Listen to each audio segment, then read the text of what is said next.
দেখেন, বিগত দীর্ঘ দুঃশাসনে 2016 সাল আমরা যে সময়টাতে ছাত্র রাজনীতিতে এসেছি, সে সময় কিন্তু কোনো কিছু পাওয়ার ছিল না, সেটা কিন্তু আপনারাও জানেন। তাহলে রাজনীতিতে কেন এসেছিলাম?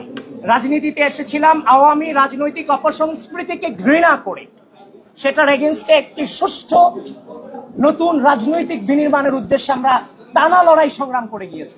ঢাকা বিশ্ববিদ্যালয়ে একটা স্টুডেন্ট ভর্তি হওয়ার পরে একদিকে ঢাকা বিশ্ববিদ্যালয়, আরেকদিকে সোহরাওয়ার্দী উদ্যান, সবচেয়ে ভালো জায়গা এবং সবচেয়ে খারাপ জায়গা।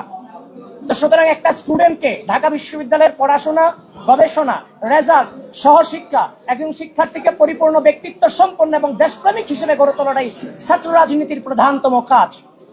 সুতরাং আমরা